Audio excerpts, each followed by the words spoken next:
जय हिंद साथियों, मैं आपका साथी रघुवंश। आज श्री रामचरितमानस अक्षरशः कथा ज्ञान यज्ञ के अगले दिवस में पृष्ठ संख्या 835 दोहा संख्या 119 से आगे बढ़ेंगे। पिछले दिवस में हमने देखा कि कागभूषुंड जी गरुड़ जी को किस प्रकार से ज्ञान का सिद्धांत समझाए और आज वो भक्ति का सिद्धांत बताएंगे और यह बताएंगे कि भक्ति क्यों ज्ञान से ज्यादा सुलभ है, ज्ञान से ज्यादा आसान है और साथ ही प्रभु को सबसे ज्यादा प्रिय है और उसके माध्यम से प्रभु मिलते हैं और हमारे लिए बहुत ही सुंदर है। इसलिए आज गोस्वामी जी भक्ति का वर्णन करेंगे। आइए देखिए, आप श्री रामचरितमानस का अनवरत चल रहा इस कथा ज्ञान यज्ञ में सभी लोग इसे सुनाएं, लोगों को सुनाएं और इसे सब्सक्राइब शेयर करें जिससे ज्यादा लोगों तक यह पहुंच सके। आइए, गोस्वामी जी लिखते हैं, कहूं ज्ञान सिद्धांत बुझाई, सुनहु भगति मणि कै प्रभुताई। मैंने ज्ञान का सिद्धांत समझा करके कहा, अब भक्ति रूपी मणि की प्रभुता सुनिए। गोस्वामी जी लिखते हैं कि राम भगत चिंता मणि सुंदर, बसई गरुण जाके उरयंतर। श्री राम जी की भक्ति सुंदर चिंता मणि है। हे गरुण जी, यह जिसके हृदय के अंदर बसती है, परम प्रकाश रूप दिन राती, नहीं कछु चाहिए दिया घृतवाती। जिसके हृदय के अंदर जब बस जाती है तो वह दिन रात परम प्रकाश के रूप में वह जलती रहती है और उसको दीपक घी और बत्ती कुछ भी नहीं चाहिए, उसके अंदर प्रकाश फैलता रहता है। इस प्रकार मन का एक तो स्वाभाविक प्रकाश रहता ही है, फिर मोह रूपी जो दरिद्रता है, मोह दरिद्र निकट नहीं आवा, लोभ बात नहीं ताहि बुझावा।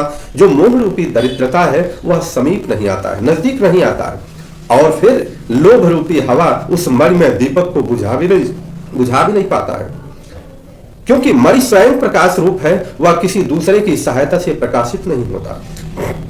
प्रबलय विद्या तम मिट जाई, हार ही सकल सलभ समुदायी। खल कामादि निकट नहीं जाई, बस ही भगत जाके उरमाही। अविद्या का प्रबल अंधकार मिट जाता है, मदादि पतंगों का सारा समूह हार जाता है। जिसके हृदय में भक्ति बसती है, काम क्रोध और लोभ आदि दुष्ट तो उसके पास भी नहीं आते। गरल सुधा सम अरिहित होई, तेहि मन बिनु सुख पावन कोई। व्याप ही मानस रोगन भारी, जिनके बस सब जीव दुखारी। उसके लिए विष अमृत के समान और शत्रु मित्र हो जाता है। उस मणि के बिना कोई सुख नहीं पाता। बड़े बड़े मानस रोग जिनके वश होकर सब जीव दुखी हो रहे हैं, उसको नहीं व्यापते। राम भगति मणि उर बस जाके, दुख लवले सन सपने ताके। श्री राम जी की भक्ति जिसके हृदय में रहती है, उसके ऊपर दुख लवलेश माने थोड़ा सा भी दुख नहीं, लेश मात्र दुख नहीं होता। चतुर सिरो मणि ते जग माही, जे मणि लागी सुजतन कराही। जगत में वे ही मनुष्य चतुरों के शिरोमणि हैं जो उस भक्ति रूपी मणि के लिए भली भांति तत्व यत्न करते हैं और भक्ति प्राप्त करते हैं। सो मणि जदपि प्रगट जगयहि, राम कृपा बिनु नहीं को लहि। सुगम उपाय पाइबे केरे, नरहत भाग्य देहि भट भेरे।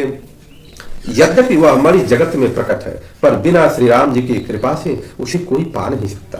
कृपा होना आवश्यक है और उसके पाने के उपाय भी सुगम है। अर्थात जब उनके कृपा के बिना मिलेगा नहीं तो कृपा कैसे होगा। वह उसके उपाय भी सुगम है, परंतु अभागे मनुष्य उसको भी ठुकरा देते हैं। पावन पर्वत वेद पुराना, राम कथा रुचिरा कर नाना। वेद पुराण पवित्र पर्वत है। श्री राम जी के नाना प्रकार की कथाएं उन पर्वतों में सुंदर खाने हैं। ममी सज्जन मर्मी सज्जन सुमति कुदारी, ज्ञान विराग नयन उरगारी। और संत पुरुष मर्मी है, अर्थात उसके रहस्य को जानने वाले हैं, और सुंदर बुद्धि खोदने वाली कुदाल है। हे गरुड़ जी, ज्ञान और वैराग्य के ये उसके दो नेत्र हैं। भाव सहित खोजहि जो प्राणी, पाव भगति मनि सब सुख खानी। जो प्राणी उसे प्रेम के साथ खोजता है, भाव के साथ खोजता है, वह सब सुखों की खान इस भक्ति रूपी मणि को पा जाता है। इसीलिए कहा गया, भाव के भूखे हैं भगवान। मोरे मन प्रभु अस विश्वासा, राम ते अधिक राम कर दासा। हे प्रभु, मेरे मन में तो ऐसा विश्वास है कि श्री राम जी के दास श्री राम जी से बढ़कर हैं। अर्थात अगर आप श्री राम जी के दास हो गए तो प्रभु आपका संरक्षण करेंगे और आपकी महिमा बढ़ जाएगी। राम सिंधु गण सज्जन धीरा, चंदन तरु हरि संत समीरा, सब कर फल हरि भगति सुहाई, सो बिनु संतन काहू पाई। श्री रामचंद्र जी समुद्र है और धीर संत मेघ है, श्री हरिचंदन के वृक्ष हैं तो संत पवन है। अर्थात जिस प्रकार से चंदन के वृक्ष पर जब पवन चलता है तो उसकी सुगंध दूर दूर तक फैलती है, वही संत है कि जो जब श्री राम जी का गान करते हैं तो उसका सुगंध दूर दूर तक फैलता है। सब साधनों का फल सुंदर हरिभक्ति ही है, उसे संत के बिना किसी ने नहीं पाया। अस विचारी जोई कर सत्संगा, राम भगत ते सुलभ विहंगा। जब ऐसा विचार करके आप सत्संग करते हैं तो फिर जब सत्संग होगा तो हे गरुड़ जी, उसके लिए श्री राम जी की भक्ति सुलभ हो जाती है। ब्रह्म पयो निधि मंदर, ज्ञान संत सुरयाही, आ कथा सुधा मथि काढ़ी, भगति मधुरता जाही। ब्रह्म वेद समुद्र है, ज्ञान मंदराचल है और संत देवता है, जो उस समुद्र को मथ कर कथा रूपी अमृत निकालते हैं, जिससे भक्ति रूपी मधुरता बसी रहती है। उसमें भक्ति रूपी मधुरता बसी हुई है। अविरति चर्म अस ज्ञान मद, लोभ मोह रिपुमारी, अजय पाई सो हरि भगति, देखु खगेश विचारी। वैराग्य रूपी डाल से अपने को बचाते हुए और ज्ञान रूपी तलवार के मद से लोभ और मोह रूपी वैरियों को मारकर जो विजय प्राप्त करते हैं वह हरि भक्ति ही है। हे पक्षीराज, इसे विचार कर देखिए। उन्हीं सप्रेम बोले खगराऊं, जो कृपाल मोह पर ऊपर भाऊं, नाथ मोहि निज सेवक जानी, सप्त प्रश्न मम कहूं बखानी।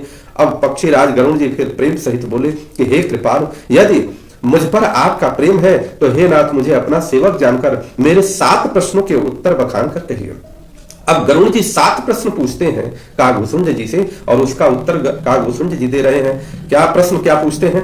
प्रथम ही कहूं नाथ मति धीरा, सब ते दुर्लभ कवन शरीरा।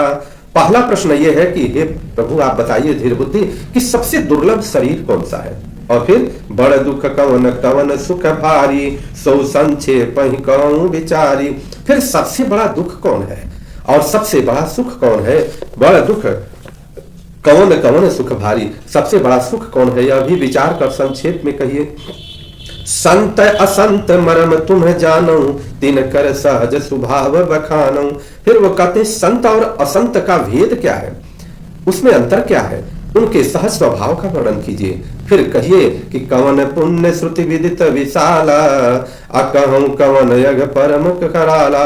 और फिर कहिए कि श्रुतियों में जो प्रसिद्ध सबसे महान पुण्य कौन सा है और सबसे महान भयंकर पाप कौन है। मानस रोग कहूं समुदायी, तुम सर्वज्ञ कृपाय अधिकाई। फिर मानस रोगी, फिर अब देखिए तात तुम सुनहु सादर यति प्रीति, मैं संक्षेप कहूं यह नीति। फिर मानस रोगों को समझा कर कहिए आप सर्वज्ञ हैं और मुझ पर आपकी कृपा भी बहुत है। अब कागभूषुंड जी कह रहे हैं कि हे तात अत्यंत आदर के साथ और प्रेम के साथ आप सुनिए, मैं यह नीति संक्षेप से कहता हूँ। नीति क्या कहती है, नीति के हिसाब से मैं कह रहा हूँ। नर तन सम नहीं कवन्यु देहि, जीव चराचर जाचत जेहि। चर अचर सभी जीव उसकी याचना करते हैं, किसकी? इस नर शरीर की। इस नर शरीर से बढ़िया शरीर कोई भी नहीं है। नरक स्वर्ग यपवर्ग निसेनी, ज्ञान विराग भगति शुभ देनी। वह मनुष्य शरीर नरक स्वर्ग और मोक्ष की सीढ़ी है, अर्थात तीनों जगह जाने के रास्ते हैं। जो भी वो चाहता है वो जा सकता है, तथा कल्याणकारी ज्ञान वैराग्य और भक्ति को देने वाला है। सो तनु धरि हरि भजहि न जे नर, ओहि विषय रत मंद मंद तर। कांच किरिच बदले ते लेहि, करते डारी परम मन देहि। ऐसे मनुष्य शरीर को धारण करके भी जो श्री हरि का भजन नहीं करते और नीच से भी नीच विषयों में अनुरक्त रहते हैं, वे पारस मणि के हाथ से फेंक देते हैं और बदले में कांच के टुकड़े ले लेते हैं। नहीं दरिद्र सम दुख जग माही, संत मिलन सम सुख जग नाही। दरिद्रता से बड़ा दुख इस संसार में नहीं है और संतों के मिलने से अर्थात संतों का संगत हो जाए, इससे बड़ा सुख इस संसार में नहीं है। पर उपकार बचन मन काया, संत सहज स्वभाव खगराया। और हे पक्षीराज, मन वचन और शरीर से परोपकार करना यह संतों का सहज स्वभाव है। संत सहै दुख परहित लागी, पर दुख हेतु असंत अभागी। भुर्ज तरु सम संत कृपाला, परहित नीति सह विपत्ति विशाला। संत दूसरों की भलाई के लिए दुख सहते हैं और अभागे असंत दूसरों को दुख पहुंचाने के लिए।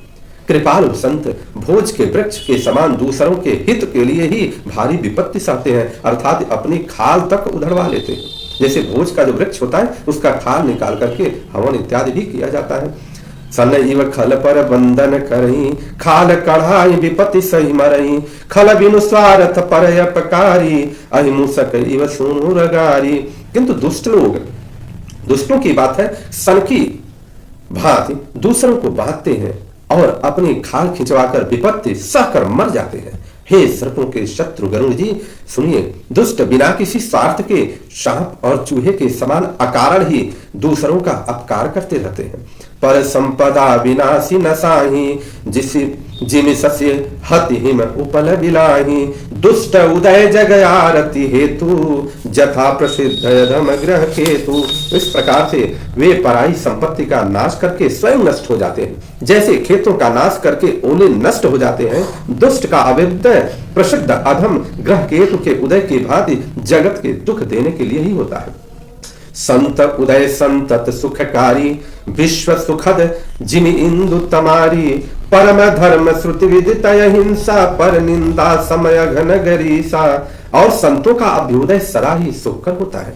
जैसे चंद्रमा और सूर्य का उदय विश्व भर के लिए सुखदायक है, वेदों में अहिंसा को परम धर्म माना गया है। और पर निंदा अर्थात दूसरे की निंदा के समान कोई भारी पाप नहीं है। अर्थात अगर हम दूसरे की निंदा करते हैं तो हम बहुत भारी पाप के भागी होते हैं।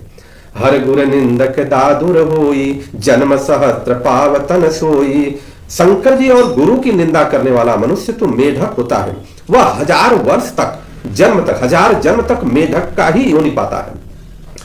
द्विज निंदक बहु नरक भोग करी, जग जनमय बायस शरीर धरी। और ब्राह्मणों की निंदा करने वाला व्यक्ति बहुत से नरक भोग कर फिर जगत में कौवे का शरीर धारण करके जन्म लेता है। सुर श्रुति निंदक जे अभिमानी, रौ रौ नरक परहिते प्राणी। ओहि उलुक संत निंदारत, अमोह निशा प्रिय ज्ञान भानुगत। जो अभिमानी जीव देवताओं और वेदों की निंदा करते हैं वे रौ रौ नरक में पड़ते हैं। संतों की निंदा में लगे हुए लोग उल्लू होते हैं, जिन्हें मोह रूपी रात्रि प्रिय होती है और ज्ञान रूपी सूर्य जिनके लिए बीत गया ऐसा रहता है, अस्त हो जाए ऐसा रहता है। सबके निंदा जे जड़ करही, ते चमगादुर हुई अवतरही। जो मूर्ख मनुष्य सबकी निंदा करते हैं वे चमगादड़ होकर जन्म लेते हैं। सुनहु तात अब मानस रोगा, जिन ते दुख पावहि सब लोगा।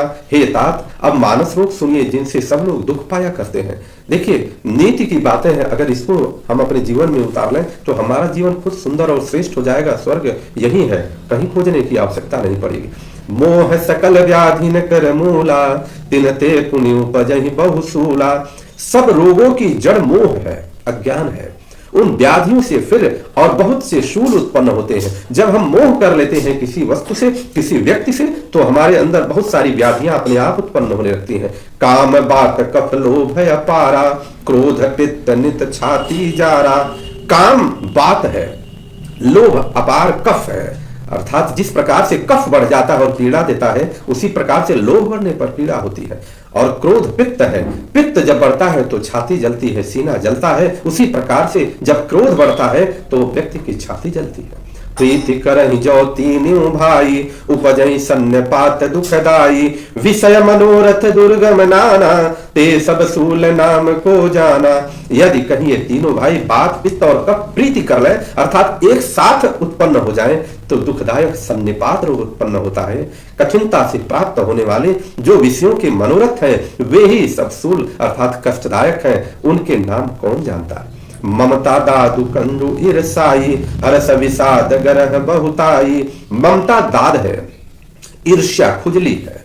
अर्थात देखिए, जब ममता होगा और ईर्ष्या होगा तो दाद और खुजली हो जाए तो और कठिन हो जाए। हर्ष विषाद गले के रोगों की अधिकता है। पर सुख देख जननी सोई छई, कुष्ठ दुष्टता मन कुटिलई। और पराये सुख को देखकर जो जलन होती है वही क्षय रोग अर्थात टीबी का रोग जिसको हम कहते हैं वह रोग है। दुष्टता और मन की कुटिलता ही कोढ़ है। मन की कुटिलता आ जाए और दुष्टता आ जाए तो समझिए कि हम कोढ़ के रूप में वो हमारे ऊपर रोग का प्रभाव हो गया है। अहंकार अति दुखद डमरुआ, दंभ कपट मद मान नेहरुआ। तृष्णा उदर वृद्धि अति भारी, त्रिविधि ईशना तरुण जियारी। अहंकार अत्यंत दुख देने वाला डमरू रोग है। डमरू मतलब गांठ का रोग। और दंभ कपट मद और मान नहरुआ अर्थात नसों का रोग होता है। तृष्णा बड़ा भारी उदर वृद्धि रोग है। तृष्णा, जब तृष्णा का अर्थ पेट न भरे, आदमी को संतोष न हो तो पेट की बीमारी हो जाती है। उसी प्रकार से यहाँ पर तृष्णा का वर्णन किया गया। कितना सुंदर वर्णन है। 3 प्रकार पुत्र धन और मान की जो प्रबल इच्छाएं वह प्रबल तिजारी है अर्थात तिजरा जैसे पकड़ लेता है। लोग कहते हैं बुखार इत्यादि ठंड सब है, ये सारा पकड़ लेता है। जुग विधि ज्वर मत्सर अविवेका, कह लगी कहो कुरोग अनेका। मत्सर और अविवेक 2 प्रकार के ज्वर हैं। इस प्रकार अनेकों बुरे रोग जिन्हें कहां तक मैं कहूं ये है। एक व्याधि बस नर मरहि, ए असाधि बहु व्याधि। अपीड़ संतत जीव कहूं, सो कि मिले है समाधि। एक ही रोग के वश होकर मनुष्य मर जाते हैं। फिर ये तो बहुत से असाध्य रोग हैं। एक रोग अगर बढ़ जाए तो मनुष्य की मृत्यु हो जाती है उसी को झेलते झेलते, और इतने रोग अगर हो जाए तो सोचो क्या हाल होगा। ये जीव को निरंतर कष्ट देते रहते हैं। ऐसी दशा में फिर समाधि अर्थात शांति कैसे प्राप्त हो। नेम धर्म आचार तप, ज्ञान यज्ञ जप दान। भेषज पुनि कोटिन नहीं, रोग जाहि हरि जान। नियम धर्म आचार तप ज्ञान यज्ञ जप दान तथा और भी करोड़ों औषधियां हैं, परंतु हे गरुण जी उनसे वे रोग नहीं जाते। एहि विधि सकल जीव जग रोगी, शोक हरस भय प्रीति वियोगी। मानस रोग कछुक मैं गाये, हई सब कै लखि विरल न पाए। इस प्रकार जगत में समस्त जीव रोगी है। जो शोक हर्ष भय प्रीति और वियोग के दुख से और भी दुखी हो रहे हैं। मैंने ये थोड़े से मानस रोग कहे हैं, ये है तो सबको, परंतु इन्हें जान पाए हैं कोई विरले ही इसको जान पाते हैं, कोई मानता ही नहीं। यह होता सबको है। फिर क्या कहते हैं गोस्वामी जी, कागभूषुंड जी गरुण जी को कह रहे हैं कि जानते छीजहि कछु पापी, नाश न पावहि जन परितापी। प्राणियों को जलाने वाले ये पापी जन जान लिए जाने से कुछ क्षण अवश्य हो जाते हैं। विषय कुपथ्य पाई अंकुरे, मुनि हूं हृदय का नरबा पूरे। परंतु नाश नहीं होता उनका, और विषय रूप कुपथ्य पाकर वे मुनियों के हृदय में भी अंकुरित हो उठते हैं। तब बेचारे साधारण मनुष्य तो क्या चीज है। अर्थात ये मुनि के जब विषय की वासना होगी तो मुनि जो होते हैं उनके हृदय में भी ये सब उत्पन्न हो जाएंगे। राम कृपा ना सही सब रोगा, जो यही भांति बने संजोगा। सदगुर वैद बचन विश्वासा, संजम यह न विषय कह आशा। यदि श्री रामचंद्र जी की कृपा से इस प्रकार का संजोग बन जाए तो ये सब रोग नष्ट हो जाए। सदगुरु रूपी वैद्य के वचन में विश्वास हो, विषयों की आशा न करे, यही संयम हो। रघुपति भगति सजीवन मूढ़ी, अनुपान श्रद्धा मति पूरी। एहि विधि भले ही सुरोग न साही, अनाहिन नाहित जतन कोटि नहीं जाही। श्री रघुनाथ जी की भक्ति संजीवनी जड़ी है। श्रद्धा से पूर्ण बुद्धि ही अनुपान है। इस प्रकार का संयोग हो तो वे रोग भले ही नष्ट हो जाए, नहीं तो करोड़ों प्रयत्नों पर भी नष्ट नहीं होते। अर्थात श्री राम की संजीवनी से ही नष्ट हो सकता है। जानिय तब मन विरुज गोसाई, जब उर बल विराग अधिकाई। सुमति छुआ बाढ़ नित नहीं, विषय आस दुर्लभ दुर्बलता गई। हे गोसाई, मन को 9 रूप हुआ है। अब जानना चाहिए, जब हृदय में वैराग्य का बल बढ़ जाए, उत्तम बुद्धि रूपी भूख नित्य नहीं बढ़ती रहे और विषयों को आशा रूपी दुर्बलता मिट जाए, तो विमल ज्ञान जल जब सो नहाई, तब रह राम भगति उर छाई। इस प्रकार सब रोगों से छूटकर जब मनुष्य निर्मल ज्ञान रूपी जल में स्नान कर लेता है, तब शिवय अज सुख सनकादिक नारद, जे मुनि ब्रह्म विचार विशारद। तब उसके हृदय में राम भक्ति छा जाती है और शिव जी, ब्रह्मा जी, सुखदेव जी, सनकादि और नारद आदि ब्रह्म विचार के परम निपुण जो मुनि हैं, सब कर सम्मत खगनायक करिय राम पद पंकज नेहा। श्रुति पुराण सब ग्रंथ कहाई, रघुपति भगति बिना सुख नाही। हे पक्षीराज, उन सब का मत यही है कि श्री राम जी के चरण कमलों में प्रेम करना चाहिए।